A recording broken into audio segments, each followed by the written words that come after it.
आज उपवासाचा तिसरा दिवस आहे. तुमची तब्येत खालावत चाललेली आहे. याबद्दल काही प्रशासनाकडून किंवा सरकारकडून तुमच्याशी कोणी संवाद साधला आहे का? आणि सध्या महाराष्ट्रामध्ये राज्यभरात वेगवेगळ्या ठिकाणी आंदोलन सुरू आहेत. संवाद साधला आहे का? तिसरा दिवस उपोषणाचा नाही, संवाद काय कोणी साधला नाही. परंतु काल महाराष्ट्रातल्या मराठा समाजाला आशा होती की परवा जे मुख्यमंत्री आणि उपमुख्यमंत्री दिल्लीला गेले होते, पंतप्रधानांना त्यांनी मराठा आरक्षणाच्या बाबत सांगितलं असं वाटलं होतं. परंतु पंतप्रधानांना मुख्यमंत्र्यांनी आणि गेलेल्या उपमुख्यमंत्र्यांनी मराठा आरक्षणाच्या बाबत आणि महाराष्ट्रात एक मोठा लढा उभा आहे याबाबत सांगितलं नाही अशी शंका आहे.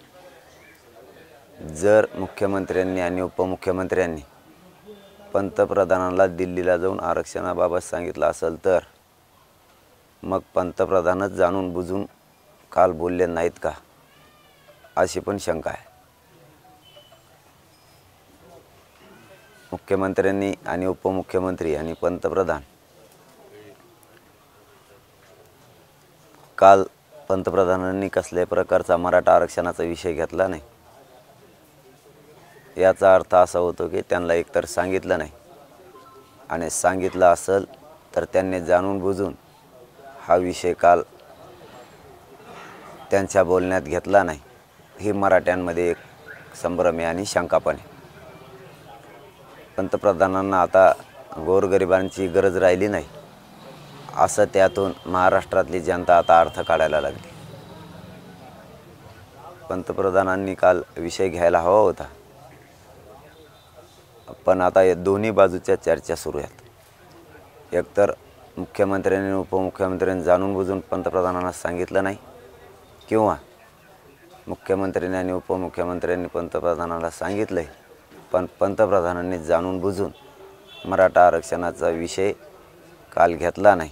या दोन्ही शंकेपैकी एक शंका मराठ्यांच्या मनात 100% आणि महाराष्ट्रातल्या जनतेतसुद्धा आहे. कारण इतक्या जवळ येऊन जर पंतप्रधान इतकं देशव्यापी आंदोलन सुरू असताना विषय घेत नाहीत, याचा अर्थ असा होतो की त्यांनी जाणून बुजून घेतला नाही किंवा त्यांना सांगितलं नाही. त्यांनी घेतला काय नाही घेतला काय मराठ्यांना काय फरक पडत नाही. परंतु समाज शांत यासाठी होता किंवा समाजाला असं वाटलं होतं की पंतप्रधान हा विषय आता हाताळतील आणि मुख्यमंत्र्याला किंवा महाराष्ट्रातल्या सरकारला सांगतील हा विषय मार्गी काढण्याबाबत. कारण मराठ्यांच्या मनात पंतप्रधानबद्दल काही पाप नव्हतं. मराठ्यांच्या मनात त्यांच्याविषयी काही वाईट भावना नव्हती. जर मराठ्यांच्या मनात त्यांच्याविषयी वाईट भावना असती तर मराठ्यांनी त्यांचं विमानसुद्धा शिर्डीला खाली उतरू दिलं नसतं. पण मराठ्यांच्या मनात त्यांच्याबद्दल काही वाईट भावना नव्हती. जर असती तर मराठ्यांनी पंतप्रधानाचं विमान वरच लावलं असतं, शिर्डीला खालीसुद्धा उतरू दिलं नसतं. परंतु मराठ्यांच्या मनात त्यांच्याविषयी वाईट भावना नव्हती. मराठ्यांची त्यांच्याविषयी चांगली भावना होती. पंतप्रधान आणि मुख्यमंत्री आणि उपमुख्यमंत्री हे तिघंजणं 100% मराठा आरक्षणाचा विषय हाताळतील अशी गोरगरीब मराठ्यांना आशा होती. परंतु आता पंतप्रधान, मुख्यमंत्री आणि उपमुख्यमंत्री यांना गोरगरिबांची गरज राहिली नाही असा कालपासून एक संदेश महाराष्ट्रात आणि देशात गेला आहे. हे सत्य आहे, मी सांगतो हे सत्य आहे. अगोदर प्रत्येकाला वाटत होतं की पंतप्रधान हे गोरगरिबांचे आहेत, पण आता त्यांनासुद्धा गोरगरिबांची गरज राहिली नाही. ठीक आहे, हरकत नाही. यांनी आमच्याकडून 30 दिवसाचा वेळ घेतला होता. आम्ही मराठ्यांनी यांना 40 दिवसाचा दिला. यांना जर होणार नव्हतं मुख्यमंत्र्याला आणि उपमुख्यमंत्र्याला तर यांनी 1 महिन्याचा वेळ आमच्याकडून घ्यायला नको होता. यांनी सांगतानाच सांगायला पाहिजे होतं की 50 वर्ष देता का. कारण यांना त्यांच्या मनासारखा वेळ देऊ नये. यांना असं वाटतं की गोरगरीब मराठ्यांचं चांगलं होऊ नये, पोरांचं चांगलं होऊ नये. मराठ्यांच्या पोरांचं जर मोठे झाले तर मग कसं असं राज्य सरकारला वाटतंय. म्हणून मराठ्यांचे पोरं मोठे होऊ नये याच्यासाठी मोठं षडयंत्र उपमुख्यमंत्र्यांनी आणि मुख्यमंत्र्यांनी रचलंय, सरकारने रचलंय, असं मराठा समाजाच्या मनात 100% आता शंका आहे. कारण तुम्ही आमच्या कोणी वेळ घेतला आणि आरक्षण दिलं नाही, याचा अर्थ सरकारसह मुख्यमंत्री आणि उपमुख्यमंत्र्यांनी षडयंत्र रचलेलं आहे की मराठ्यांचे पोरं मोठे होऊ नयेत. हे षडयंत्र खरं आहे. हे जर खोटं असतं तर त्यांनीच वेळ घेतला होता कायदा पारित करण्यासाठी. त्या वेळेत त्यांनी आरक्षण दिलं असतं. सरकारनं आणखीन एक दुसरं षडयंत्र सांगतो. याचबरोबर दुसरं षडयंत्र सांगतो.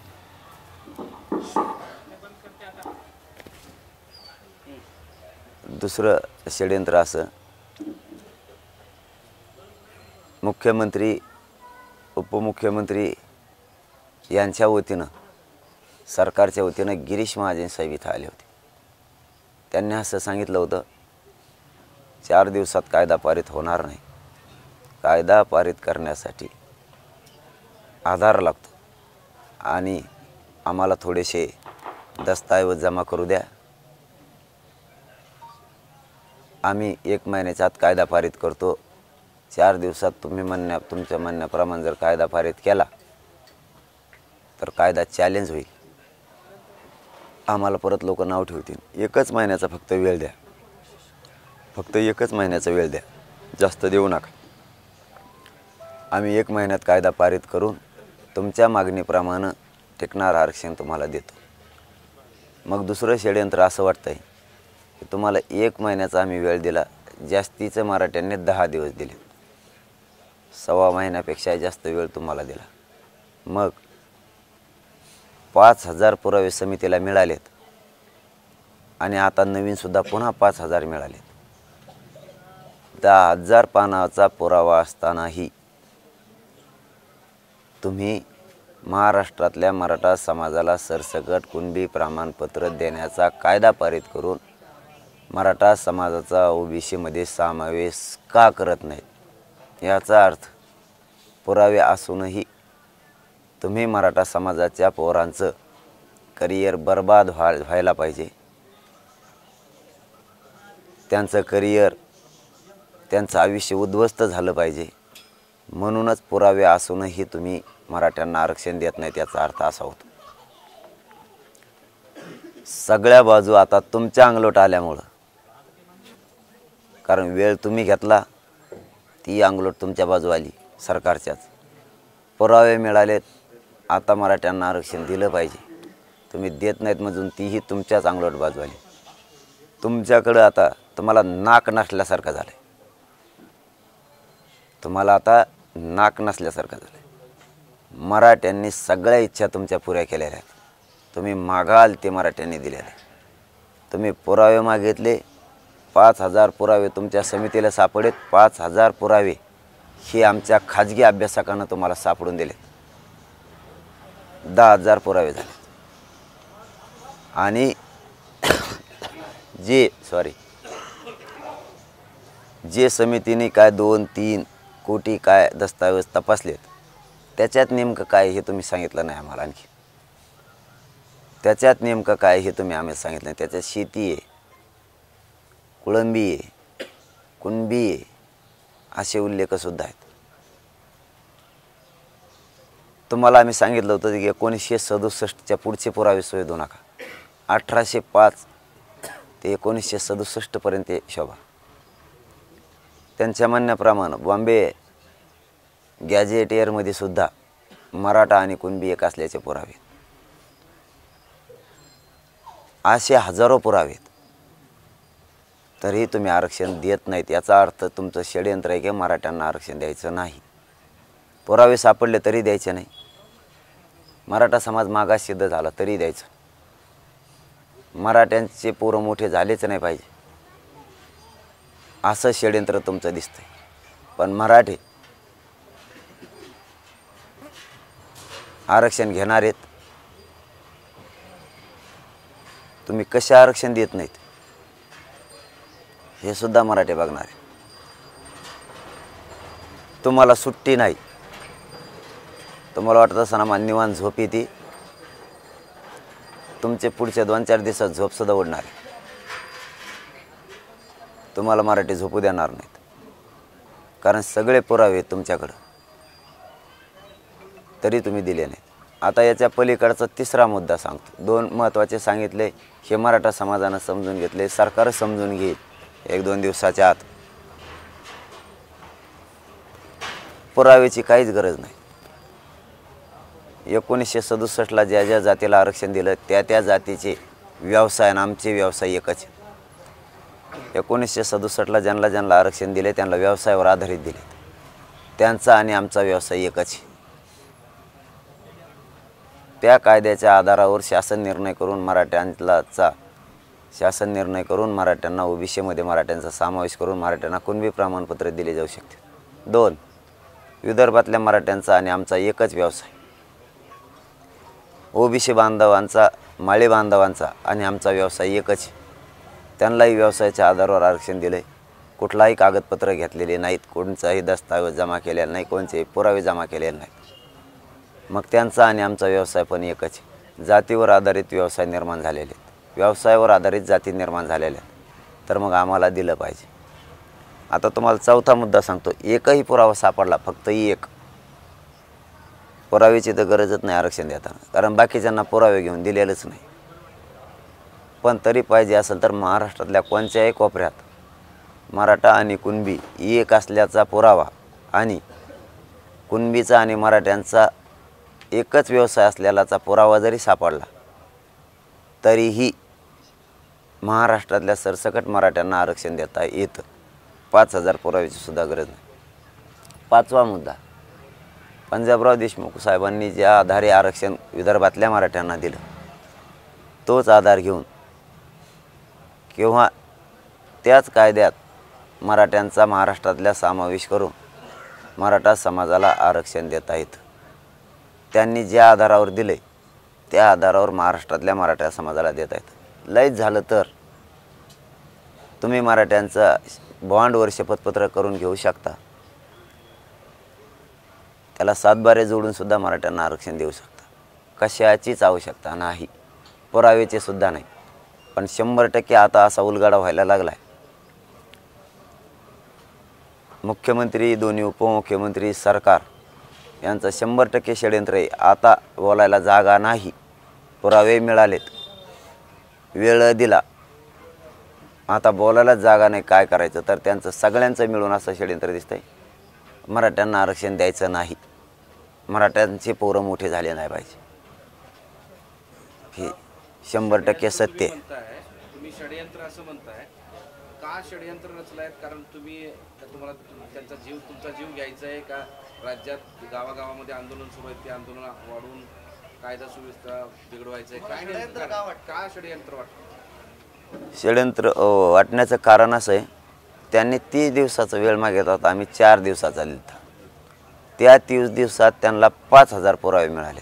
एक पुरावा जरी असला तरी कायदा पारित करता येतो. बाकीच्यांना पुरावा नसतानाही कायदे पारित करून दिलेला आहे. मग पुरावे आहेत, 30 दिवसाऐवजी 40 दिवस दिलेत. या वेळेत पुरावे पण आहेत आणि वेळ पण आहे. त्यांना दिलेला दोन्ही आहे. त्याच्या आत का दिलं नाही तर 100% षडयंत्र आहे. मराठ्यांचे पोरं मोठे होऊ द्यायचे नाही, मराठ्यांच्या पोरांचं करिअर बर्बाद झालं पाहिजे असं यांचं ठरवून आहे. आतापर्यंत 2 टप्प्यात पुरावे झाले, 10,000 पुरावे गेले. 30 ऑक्टोबरपर्यंत तिसरा, त्यानंतर समितीला मुदतवाढ आणि त्यानंतर अहवाल. म्हणजे हे सगळं करायला डिसेंबर शेवट वर्षात तरी आरक्षण असं दृष्टिक्षेपाकडे होत नाही. प्रश्न आहे, 24 डिसेंबर मुदतवाढ केली समितीला. या वर्षी तरी तुम्हाला आरक्षण मिळेल असं दिसत नाही. त्यांनी किती मुदतवाढ मिळून दिली तरी आम्हाला मान्य नाही. आम्ही त्यांना 40 दिवस दिले होते, तीच मुदत. आम्ही याच दिवसात आरक्षण घेणार मराठी. त्यांना काय करायचं ते करू. ते बंद करा म्हणून सांगितलं होतं आम्ही. समितीच्या अहवालाच काय संबंध? समितीच्या अहवालाला 30 दिवसाचा वेळ होता. 5,000 पुरावे मिळाले. एक जरी मिळाला तरी खूप झाला. आता आम्हाला सरळ दिसतंय ना, 10 वर्ष जरी लागले आणखी 10 वर्ष तरी अहवाल होणारच नाही. सरळ दिसतं आहे आम्हाला. परत ते सांगणार आहेत कमी पडले. बाकीच्यांना किती आधार घेऊन दिलेत. आता समितीही मान्य नाही आम्हाला. आता आम्हाला समिती बी मान्य नाही. आम्हाला आता यांनी दिलेला वेळ घेतलेला वेळसुद्धा आमची फसवणूक करण्यासाठी होता असं आम्हाला सरळ वाटायला लागलं. समितीला मुदतवाढ कशामुळे दिली तुम्ही? कोणाला विचारून दिली? कोणाला विचारून दिली तुम्ही मुदतवाढ? तुम्हाला कशासाठी मुदतवाढ पाहिजे? समितीने सरकारला विचारलं, सरकारने समितीला विचारलं, तुम्ही कोणाला विचारून तिला मुदतवाढ दिली?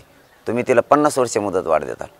मराठ्यांनी का तवर थांबायचं का? आता मुदतवाढ कशासाठी दिली? कागदपत्र जमा करण्यासाठीच ना. 5,000 10,000 झाले ना तुम्हाला. आता किती पाहिजेत तुम्हाला? याचा अर्थ असा होतो तुम्हाला मराठ्याला आरक्षण देत नाही. मराठी आता सावध आहेत. तुम्ही 2-4 दिवसात नाही दिलं तरी आम्ही घेणार आहेत आरक्षण. तुम्ही कसे देत नाहीत आम्ही बघतो. नाही, पण तुम्ही हेच वाक्य पहिल्या दिवसापासून सांगताय. उपोषणाच्या पहिल्या टप्प्यातल्या पहिल्या दिवसापासून सांगताय की एक जरी पुरावा सापडला तरी त्याच्यावर आरक्षण दिलं जाऊ शकतं. आता 10,000 पुरावे, मग अडचण काय होते? तुम्हाला उपोषण करायला लावायचं आहे का महाराष्ट्रात? असं ते का? त्यांना मराठ्यांना आरक्षण द्यायचंच नाही. मराठ्यांचे पोरं मोठे नाही झाले पाहिजे हा त्यांचा सगळ्यांचा उद्देश. मग मुख्यमंत्री मराठ्याचा असू नाही तर ते कोणत्या जातीचा असू, यांना काही देणं घेणं नाही. यांना फक्त खुर्ची पाहिजे, पैसे पाहिजेत आणि त्यांचे पोरं मोठे झाले पाहिजे आणि गोरगरिबांच्या मराठ्यांनी त्यांना मोठं केलं पाहिजे एवढं स्वप्न आहे त्यांचं. यांना काय देणं घेणं नाही. मुख्यमंत्र्यांवर तुमचा विश्वास आहे आणि एकनाथ शिंदेच तुम्हाला आरक्षण देतील. आता विश्वास मी कसा ठेवायचा? कसा ठेवायचा सांगा ना. आहे माझा, पण कसा ठेवायचा सांगा. मुख्यमंत्री आणि उपमुख्यमंत्री पंतप्रधानाकडे जातात. तुम्ही तुमच्या स्वार्थासाठी गेले होते का? खुर्च्या टिकवायला गेले होते का? महाराष्ट्रात प्रचंड मोठं गोरगरिबाचं आंदोलन सुरू, या लेकरांचं चांगलं व्हावं हे सांगायला गेले होते. तुम्ही एवढं मोठं आंदोलन असताना तुम्ही पंतप्रधानाला सांगितलंच कसं काय नाही की मराठ्यांचं आरक्षणाचा विषयी राज्यात आणि देशात तापलेला आहे? तुम्ही सांगितलंच कसं काय नाही? आणि तुम्ही जर सांगितलंय तर पंतप्रधान बोललेच कसं काय नाही आमच्या महाराष्ट्रात येऊन? आमचं जर मनात पाप असतं पंतप्रधान आपल्याविषयी बोलणार नाही आहे, मुख्यमंत्री बोलणार नाही, आम्ही तुमचं विमानच उतरून दिलं नसतं. एवढी ताकद मराठीत. आम्ही तुम्हाला वेळ दिला, तुम्हाला येऊ पण दिलं, गावबंदी असून सुद्धा येऊ दिलं का नाही मराठीने तुम्हाला? याचा अर्थ असा होतो की आमच्या मनात चांगलं होतं की तुम्ही आमच्या लेकरांचं चांगलं करता. पण आता विश्वास राहिला नाही का मुख्यमंत्र्याबद्दल? आता कशाच्या आधारावर विश्वास ठेवायचा? कशाच्या आधारावर विश्वास ठेवायला? तुम्हाला 40 दिवस पण दिले, 40 दिवस पण दिले, तुम्हाला पुरावे पण मिळाले. आता विश्वास याच्यासाठी ठेवत नाहीत. तुमची बातमी जर खरी असली तर विश्वास ठेवत नाहीत. त्यांनी जर समितीला वेळ वाढून दिला असला तर कोणाच्या जीवावर वाढून दिला म्हणून आमचा आता तुमच्यावर सरकारवर आणि मुख्यमंत्र्यावर सुद्धा विश्वास नाही आहे. तुम्हाला पुरावे असून सुद्धा तुम्ही समितीला कामाला लावला याचा अर्थ मराठ्यांचे पोरं तुम्हाला बरबाद करायचे. महाराष्ट्रातल्या मराठा समाजाला मी जाहीरपणानं आवाहन करून सांगतो, एकानंही आजपासून आत्महत्या करायची नाही. आता आपल्याला लढून मिळवायचं, शांततेत लढायचं आहे पण लढून मिळायचं. माझ्या खांद्याला खांदा लावून महाराष्ट्रातले मराठा समाजाचे तरुण पोरं आणि समाज पाहिजे. अजिबात कोणी आत्महत्या करून मारायचं नाही. तुम्ही जर मेले तर माझ संग कोण लढणार? मराठ्यांचा विजय कसा होणार? मराठ्यांना आरक्षण कसं मिळणार? उद्यापासून एकाही मराठ्यांच्या पोरानं आणि मराठ्याच्या माणसानं मराठा आरक्षणासाठी आत्महत्या करायची एकानं सुद्धा करायची नाही. कारण माझ्या खांद्याला खांदा लावून लढायला तुम्ही पाहिजे. हे जर आपल्याशी धोका करणार असले तर आपल्याला लढून आरक्षण मिळायला लागतं. आपण यांचे आणखीन 29 तारखेपर्यंत वाट बघू. हे आपल्याला आरक्षण देता आहेत का? कारण पहिला टप्पा आपला 28ला पूर्ण होतं. 29ला आपण पुन्हा लोक बसून आपण ठरवू. आरक्षण मात्र आपल्याला लढून मिळायचं. शांततेत आंदोलन करायचं पण लढूनच मिळायचं. एकानं आत्महत्या करायची नाही म्हणजे नाही. पुन्हा ठराविक जेवढे काय बांधव असतील त्यांची 29ला आपण बैठक घेऊन आपण ठरवू. पण आत्महत्यासोबतच गावागावामध्ये नेत्यांना गावबंदी केली जात आहे. त्यामध्ये आता रात्री नांदेडमध्ये चिखलीकरांच्या गाड्यांवर हल्ला करण्यात आला. त्यासोबतच कालचा मुंबईचा प्रकार माहीतच आहे. रस्ते काही ठिकाणी अडवण्याचा प्रयत्न केला जातो. त्याबद्दल तुमची काय भूमिका आहे? काय तुम्ही सांगणार आहात? तुम्ही शांततापूर्ण आंदोलन युद्ध म्हणून जाहीर केलं आणि हिंसक होत चाललेलं आहे. याचं तुम्हाला तुमचं काय म्हणणं आहे? हे तुमचे लोक आहेत का आणखी कोणी आहेत? कुठं हिंसक झालं, कुठंच झालं नाही राज्यात. कालची गाडी तोडफोड झाली सदावर्ते यांच्या मग ते झालं ना कालचाच विषय, आम्ही त्याचं कुठं समर्थन केलं. नांदेडमध्ये खासदाराची गाडी फोडली. मराठा समाजाला आम्ही जाहीर आवाहन केलेलं आहे की शांततेत ठेवायचं आहे. आपल्या गावात त्यांनी यायचं नाही. ते काय आले आमच्या गावात? त्यांना का आमंत्रण दिलं कुणी? हे गावात येतेत कशाला आमच्या? आम्ही जर म्हणत असतो तुम्ही आमच्या गावात येऊ नका, आम्ही तुमच्या दारात येणार, तर आमच्या दारात कशामुळे येते ती? यांचं कारण काय? बांधवांना एवढंच सांगतो की यांना गोडीत गावाच्या बाहेर काढा. आले तरी गोडीत गावाच्या बाहेर काढा. पण येणाऱ्या कोण कोण नेते आहेत त्यांनी बी आडमोठपणा करू नका ना. कशाला येता आमच्या गावात तुम्ही? तुम्ही येता कशामुळं? तुम्ही जाणून बुजून आमच्या छातीवर नाचायसाठी येतात का? मग तुमचं याचं कारण काय? आम्ही जर तुमच्या दारात येणार नाहीत असं ठरवलं असेल तर तुम्ही बी आमच्या दारात येऊ नका ना. तुम्ही आमच्या गावात येता कशासाठी? याचा अर्थ तुम्ही दादागिरी करायला गावात येता, परत कायदा सुव्यवस्था बिघडली म्हणता. तुम्ही येता कशामुळं? तुमचा संबंध काय आमच्या गावात यायचा? कायदा सुव्यवस्था बिघडतच नाही ना. तुम्ही आमच्या गावात नाही आलेत, कशाला येतं? तुमचं काय काम आहे आमच्या गावात? तुम्ही जर म्हणता आमच्या दारात येऊ नका, आम्ही बार बार जर तुमच्या दारात आलो तर तुम्ही आम्हाला शिव्या नाही देणार कशाला येतो म्हणून? तुमचं आमच्या गावात काम काय? तुम्ही येता कशामुळं? तरी पण हे जाणून बुजून कायदा सुव्यवस्था बिघडावं म्हणून हे लोक यायला लागलेत. तरीही यायला लागलेत. तरीही मराठा बांधवांना मी आवाहन करतो, यांना गोडीत ढकलून लावा गावाच्या बाहेर. काही त्यांना ताण देऊ नका. ते मुद्दाम कायदा सुव्यवस्था बिघडवा म्हणून येतात, परंतु यांनी आमच्या गावात येऊ नये. म्हणजे राजकीय नेते सत्ताधारी हे गावागावातली कायदा सुव्यवस्था बिघडण्यासाठी येत आहेत असं तुमचा थेट आरोप आहे का? मग आलेच कशाला? तिथं काय भाजी भाकरी केल्यात काय ना जेवायला? आले काय आले आमच्या गावात? याचं काय काम आहे आमच्या गावात यायचं? याचं आमच्या गावात यायचं काम काय? ते विरोधी असू नये तर ते सत्ताधारी. याचं याला एकदा सांगितलं ना आमच्या घरात येऊ नको, ह्यो कशामुळे आमच्या घरात येतो? आमच्या दारात याचा संबंध काय? त्याच्या दारात आम्ही आलो का? तो कुणी असो महाराष्ट्रात आलो का? आम्ही नाही आलो. तू आमच्या दारात आलाच कशाला? तुला कायदा सुव्यवस्था बिघडायची म्हणून मराठ्यांना सांगतोय की आमच्या छाताडावर नाचायसाठी यायला लागली. हे जाणून बुजून. मी कोणाला मोजित नाही, मी कोणाला भेट नाही. आलो तुमच्या गावात दादागिरी दाखवायला आला का? तुझ्या दारात आम्ही आलो का दादागिरी दाखवायला? तू आमच्या गावात येतोच कशामुळं?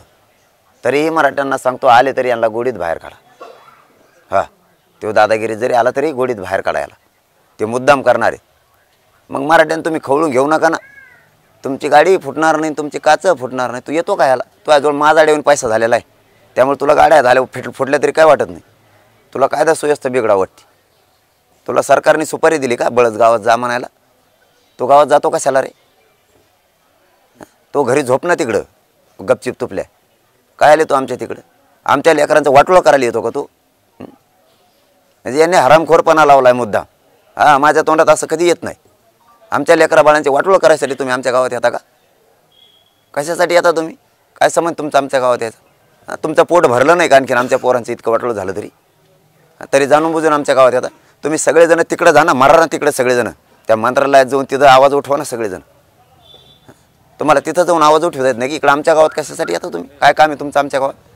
आपत गावामध्ये एका तरुणाने आत्महत्या केली, त्यानंतर आता मृतदेह घेण्यास नातेवाईक नकार देत आहेत. त्यांचं म्हणणं असं आहे की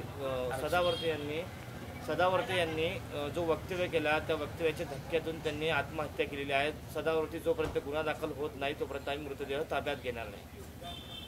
काय आव्हान करा? तसा धक्का बसून जर ते आमचा भाऊ गेला असेल तर सरकारने आणि कमिशनर साहेबांनी तातडीनं दखल घेऊन त्यांची मागणी पूर्ण करून त्या बॉडीची विटंबना नाही झाली पाहिजे आमच्या भावाची. सरकारमुळं आमच्या भावाच्या बॉडीची तरी आता मेल्याच्या नंतर विटंबना नाही झाली पाहिजे. तिच्यावर राजकारण नाही झालं पाहिजे. सरकारनं तिच्यावर राजकारण नाही केलं पाहिजे. ती मागणी तातडीनं पूर्ण केली पाहिजे. त्या बांधवांची, आमच्या आत्महत्या झालेल्या नातेवाईकाच्या बांधवांची तातडीनं मागणी पूर्ण झाली पाहिजे. जी काय त्यांची मागणी असेल ती.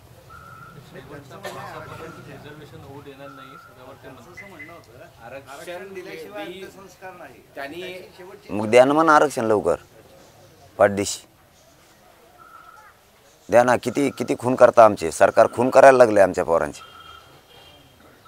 किती खून करणार? तरीही मी महाराष्ट्रातल्या बांधवांना पुन्हा एकदा सांगतो, आत्महत्या करू नका. कारण आपले माणसं कमी होता कामा नाही. तुम्ही मला खांद्याला खांदा लावून लढायला पाहिजेत, एकानंही आजपासून आत्महत्या करायची नाही। जरंगे पाटिल जी, आपसे हिंदी में जानना चाहते हैं, आपने कहा कि साजिश हो रही है मराठा समाज के खिलाफ, आपके खिलाफ, सीएम डीसीएम दोनों ये साजिश कर रहे हैं, ऐसा आपको क्यों लग रहा है? क्योंकि उन्होंने हमारे पास से 30 दिन लिए थे, हमने 40 दिन लिए थे, क्यों रिजर्वेशन नहीं दिया? इसलिए हमको लगता है कि ये षड्यंत्र है और ये सही भी है। पुरावे चाहिए थे, वो भी मिल गए, तब भी नहीं दे रहे। इसका मतलब होता है कि महाराष्ट्र के मराठों का अच्छा नहीं होना चाहिए, ये उनका षड्यंत्र है। हम मागाज भी सिद्ध हो गए फिर भी नहीं दिया जाता, इसका मतलब है जानबूझ के ये नहीं देते। लेकिन मराठी रिजर्वेशन लेके रहेंगे, अब भी ही थोड़े दिन में ही लेंगे, सरकार को छुट्टी नहीं देंगे। आप तुम देखो आगे आगे क्या होता है। 2-3 दिन में क्या होने वाला है? नहीं, वो बताएंगे हम 29 तारीख के बाद, हम सामने बताने वाले, आगे पीछे नहीं। आपने आंदोलन के पहले चरण में भी कहा था कि मुख्यमंत्री पर आपका विश्वास था, अब क्या हुआ? आप कह रहे हैं कि विश्वास नहीं है, क्या वाकई आपका विश्वास उड़ चुका है अब?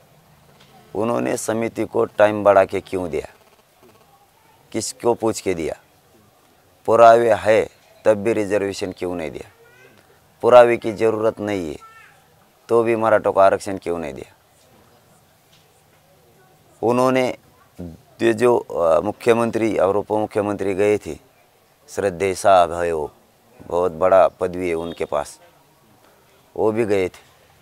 उन्होंने पंतप्रधान को क्यों नहीं बताया कि ये बड़ा आंदोलन चल रहा है?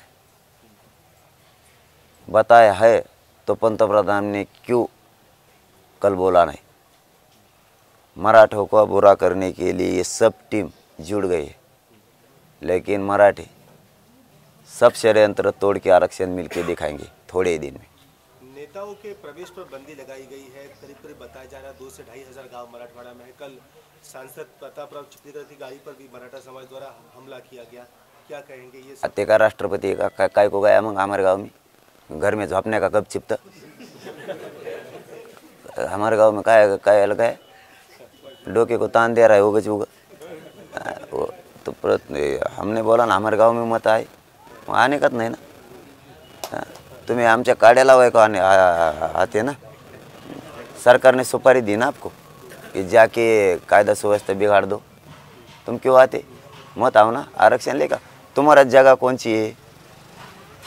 विधान भवन में जाके मराठा आरक्षण के बारे में बोलना। इकड़े यूँ क्यों बोलते तुम? इधर हमारे दुख पर मिट छोड़ रहे हैं ना आप। ये चलेगा नहीं। आप मराठा आप सुज्ञान हो गए, मराठा उस इनको सबको अच्छा रास्ता दिखाएगा। अच्छा आपने कल से उपचार लेने से मना किया हुआ है, क्यों? जो चेकअप है या किसी तरह की जो मदद है नहीं, तुमको हमने समय दिया था, तुमने रिजर्वेशन क्यों नहीं दिया? फिर मैं उपचार क्यों लूँ? तुमने हमारी इच्छा पूरी की क्या? तो नहीं की। तो भी हम महाराष्ट्र को बात फिर से कर रहे हैं कि भाई कोई आत्महत्या मत करो। कोणीही महाराष्ट्रातल्या आपल्या एकाही भावानं या पुढच्या काळात एकही आत्महत्या आजपासून होता कामा नये। आपण लढून मिळू, काळजी करू नका। आणि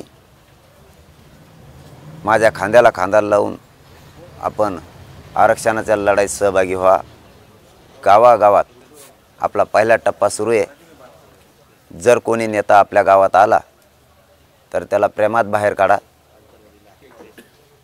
त्याला व्यवस्थित बाहेर काढा। आपल्या गावात त्यांना नाही येऊ द्यायचं आणि त्यांनी पण येऊ नये जाणून बुजून।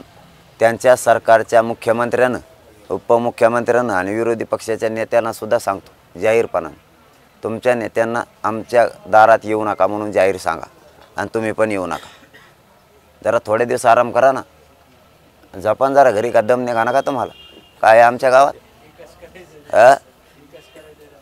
विकास काय करतो? आता पोत नाही केला, कायची विकास करतो? आता बहुत आणखीन खड्डे पडलेले तुमच्याच्याने बुजणं व्हायनात.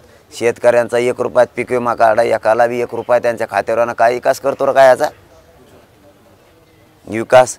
बाकीच्यांना आरक्षण दिलं, आम्हाला दिलं नाही. कशाचा विकास करतो गावात येऊन?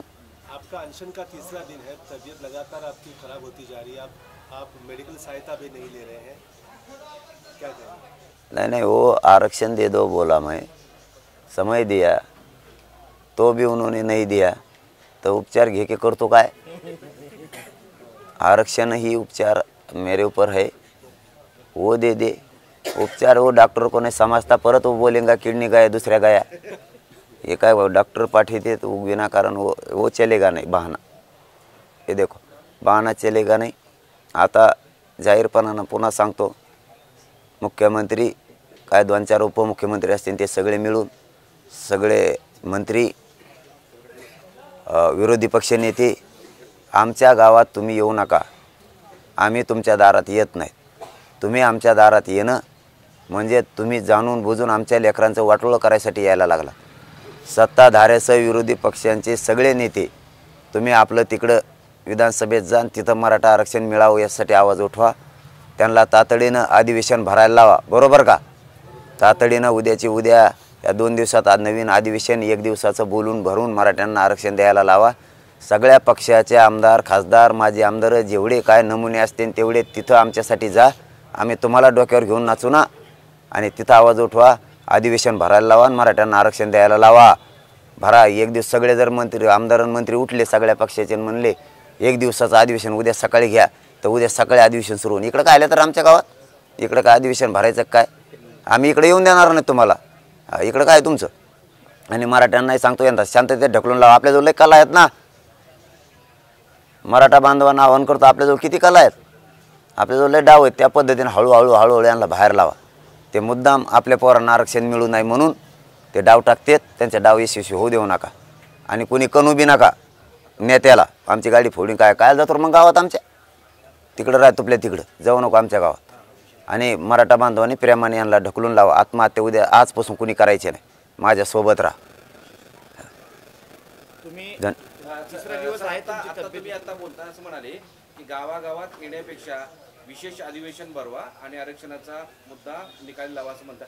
त्याबद्दल जरा काय तुमची भूमिका, काय तुमचं म्हणणं काय सांगा? पुन्हा एकदा सांगतो की आम्ही तुम्हाला वेळ दिला होता, सगळे पुरावे असूनही तुम्ही दिलं नाही. याचा अर्थ तुमच्याकडं ट्रका भरून जरी पुरावे आले तरी तुम्ही देणार नाही. त्याचा अर्थ असा आहे आता आम्हाला दंड थोपटायला लागणार आहेत मराठ्याला.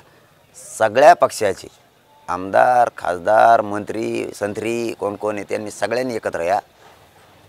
1 दिवसाचं तातडीनं उद्या अधिवेशन बोलवा ना, कायदा पारित करा. मराठ्यांना महाराष्ट्रातल्या सरसकट कुणबी प्रमाणपत्र देण्यासाठी कायदा पारित करा आणि मराठ्यांचा ओबीसीमध्ये समावेश करा. एकदम सोपं आहे. आता पुरावे बी तुमजवळ, काही अडचण नाही. पुरावे पण आहे तुमजवळ आता कायदा पारित करायला. आता काही अडचण नाही. पुरावे नसले तरी मी सांगतो तुम्हाला, पुरावे नसले तरी किती जाती आरक्षणात तुम्ही घातल्यात त्याप्रमाणे घाला. जातीवर आधारित व्यवसाय निर्माण झाले असले तर त्या जातीचे आम्ही पण आहेत. अधिवेशन बोलवा तातडीनं. तुम्हाला जर खरंच मराठ्यांची माया आहे, खरंच मराठ्यांचे पोरं तुम्हाला मोठे व्हावं वाटतात, खरंच मराठ्यांच्या पोरांचं करिअर बर्बाद होऊ नये तुम्हाला असं वाटतं, तर बोलवा आज उद्याचं अधिवेशन आणि मराठ्यांचा कायदा पारित करा. बोलवा अधिवेशन. महाराष्ट्रातल्या सगळ्या मराठ्याच्या समाजाच्या वतीनं सरकारला आणि विरोधी पक्षांना आव्हान आहे की सगळ्यांची, आमची मराठ्यांची एकच मागणी आहे की आज किंवा उद्या तुम्ही तातडीनं अधिवेशन बोलवा आणि मराठ्यांना आरक्षण द्या. बघू तुम्ही बोलवतात का नाही तर अधिवेशन. आम्ही तरी आता मराठे आज आणि उद्या डोळे लावून तुमच्या तिकडं ते अधिवेशन लावता का नाही याच्याकडं आमचे सगळ्यांचं लक्ष आहे. तुम्हाला जर मराठ्यांचं कल्याण करायचं असलं तर आजच ब्रेकिंग न्यूज येईल की 2 दिवसाच्या आत सरकारनं अधिवेशन बोलावलं आहे 1 दिवसाचं तातडीनं आणि मराठ्यांच्या आरक्षणाचा कायदा पारित करायचा आहे. 2 दिवसात येईल. नाही तर 29ला आम्ही पुन्हा बैठक घेऊन दुसऱ्या टप्प्यातलं आमचं आंदोलन सुरू होणार आणि आम्ही बघतो तुम्ही कसं आरक्षण देत नाहीत मराठ्यांना. धन्यवाद. कशाला गावात फिरता? आमच्या गावात कामच काय भाऊ, मला तिथेच येते सगळेजण. आमच्या गावात तुमचं काम काय? जरा वेगळ्या भाज्या खावा घरी बसून. अधिवेशनात जे तुम्हाला खायला मिळत आहे ते बी आमच्याच पैशाचं. 1-2 भाज्या एक्स्ट्रा खा पण आम्हाला आरक्षण द्या. गुलाबजांबू खा, बेसन खा, कढी खा, ठेसा करा, संडास लागत नाही तिने, वेगळं वेगळं खा, आमच्या भाज्या विचारून घ्या आम्हाला, तिथं बसा ना, आमचेच पैसे येते, तुमच्या पैशातून नाही खात तुम्ही जेवढं काय अधिवेशन काळात त्याच्यात खर्च येतो ते आमच्याच पैसे नाशिलेले आहेत, आमच्याच जनतेचा कर येते, आणखीन 2-4 खापण आम्हाला आरक्षण द्या, तिथं बसा ना, इकडं आमच्या गावात येता कशाला, आमच्या दुखावर मीठ चोळायला मुद्दाम मराठ्यांच्या छाताडावर जातो आम्ही, काय करतात बघू हे म्हणायला जातो काय तिकडं तुला मुख्यमंत्र्यांनी त्या 2-3 उपमुख्यमंत्र्यांनी हे सांगितलं काय, तू जाय काय करतात बघू, तुम्ही वातावरण बिघडायला लागले का, हां वातावरण बिघडायला लागले का, जाता कशाला, हां अजिबात आमच्या गावात येऊ नका, आले तरी मराठ्यांना सांगतो शांततेत त्यांना बाहेर काढा, आरक्षण घेऊ, काळजी करू नका तुम्ही, कोणी जरी म्हणला आरक्षण भेटत नसतं विश्वास ठेवू नका, तुम्हाला काय करायचं मराठ्याच्या पुढं काय वळ करत टाका ते कोणाची, मी आहे ना पठ्ठ्या, आणि मी तुम्हाला मायबाप म्हणलं आहे, तुमचं लेकरू आहे, माय लेकरं आहेत आपण दोघं जण, हां आपण दोघं माय लेकरं आहेत, कसं मिळत नाही ना बघू, आपला आणखीन दुसरा टप्पा राहिला कम टेन्शन घेता, पहिल्या टप्प्यातच ही जिरी चालीत, आणखीन लई राहिले, 2-3 टप्पे होणार आहेत आपले, त्यामुळे कोणी म्हणला तरी खचून जाऊ नका, आपल्या स्वतःवर विश्वास ठेवा, स्वतःच्या शक्तीवर विश्वास ठेवा मराठा भावांनो, आपण लढून मिळू आणि आजपासून कोणी आत्महत्या करू नका.